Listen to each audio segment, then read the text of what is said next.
उत्तर भारत के एक छोटे से गांव में मिट्टी की कच्ची गलियों और पगडंडियों के बीच रामू नाम का एक साधारण किसान रहता था। रामू का घर भी साधारण था, मिट्टी से बना हुआ, जिसकी छत से बरसात के दिनों में पानी टपकता था। उस घर में उसकी पत्नी कमला, उसका छोटा बेटा गौरव और बूढ़ी माँ रहती थी। हर सुबह सूरज निकलने से पहले ही रामू उठ जाता। अंधेरे में लालटेन की मध्यम रोशनी में पत्नी उसके लिए रोटी बांध देती और वो हल लेकर खेत की ओर निकल पड़ता। गांव वाले अक्सर कहते, रामू क्यों इतनी मेहनत करता है? जमीन तो बंजर है, मेहनत बेकार जाएगी। रामू थका हुआ होता, लेकिन चेहरे पर मुस्कान रहती। वो जवाब देता, मेहनत कभी बेकार नहीं जाती। आज नहीं तो कल ये धरती भी सोना उगलेगी। रामू गरीब था, लेकिन उसके सपने अमीर थे। उसका सबसे बड़ा सपना था, मेरे बच्चे पढ़ लिखकर बड़े आदमी बने और गांव का नाम रोशन करें। रामू दिन रात खेतों में पसीना बहाता ताकि किसी तरह बेटे की पढ़ाई का खर्चा उठा सके। गौरव छोटा था, लेकिन बहुत होशियार। गांव के मास्टर जी भी कहते, गौरव में दम है, अगर पढ़ाई जारी रही तो ये लड़का गांव का भविष्य बदल सकता है। रामू के लिए ये शब्द ही सबसे बड़ी पूंजी थे। कभी कभी जब खेत से थक कर लौटता तो माँ कहती, बेटा इतना मत थक, शरीर भी संभालना जरूरी है।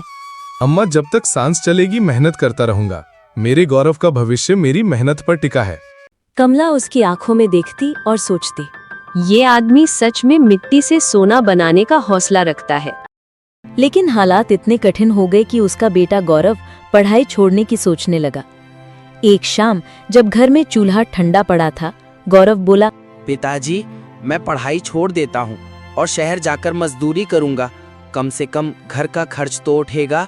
रामू का दिल कांप गया और वो गुस्से में बोला, नहीं बेटा गौरव, जिंदगी की लड़ाई अधूरी छोड़कर भागना आसान है, लेकिन जीतना बहुत कठिन है।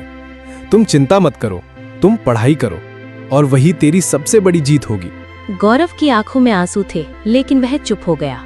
उस रात रामू बहुत दुखी था और वो दुखी मन से खेत में जाकर मिट्टी को हाथ में उठाकर बोला, हे भगवान, अगर मेरी मेहनत सच्ची है तो एक दिन इसी धरती पर फिर से हरी भरी फसल लहराएगी।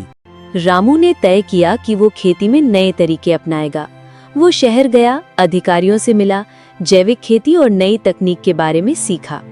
गांव वाले मजाक उड़ाते हैं और कहते हैं कि रामू को देखो, ये कीड़े मकोड़ों से खेती करेगा।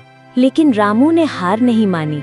उसने जैविक खाद बनाना सीखा, बीजों को नए तरीके से बोया और पानी बचाने के उपाय अपनाए। बच्चे भी खेत में मदद करने लगे। गौरव स्कूल के बाद पिताजी का हाथ बंटाता, कमला भी पशुओं की देखभाल और खाद बनाने में मदद करती। रामू की आंखों में थकान तो थी, लेकिन उम्मीद चमक रही थी। उसके हाथों की लकीरों में पसीने के साथ साथ भविष्य लिखा जा रहा था। 6 महीने बाद खेत में हरियाली लौट आई। गांव वाले हैरान थे, जहां पहले सूखी जमीन थी, अब वहां हरे भरे पौधे खड़े थे। धीरे धीरे फसल तैयार हुई और रामू का पहला जैविक अनाज शहर में बिकने लगा। उसे अच्छी कीमत मिली। उधर गौरव पढ़ाई में और मेहनत करने लगा। एक दिन गांव में खबर आई, अरे सुना क्या, गौरव को आगे की पढ़ाई के लिए छात्रवृत्ति मिल गई है।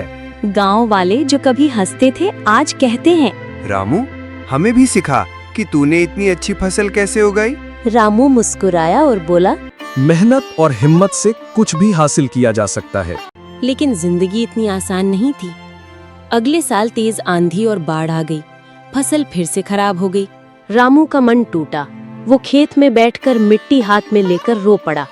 तभी पत्नी ने उसका हाथ पकड़कर कहा, अगर तुम हार मान लोगे तो बच्चे भी हार मानना सीख जाएंगे। रामू ने खुद को संभाला, कहा, नहीं, मैं हारने के लिए पैदा नहीं हुआ। उसने फिर से मेहनत शुरू की। पेड़ लगाए, नहर ठीक करवाई और खेत बचाने की कोशिश की। गांव वाले अब उसका मजाक नहीं उड़ाते थे, बल्कि चुपचाप उसकी हिम्मत को देखते थे। आखिरकार उसकी मेहनत रंग लाई।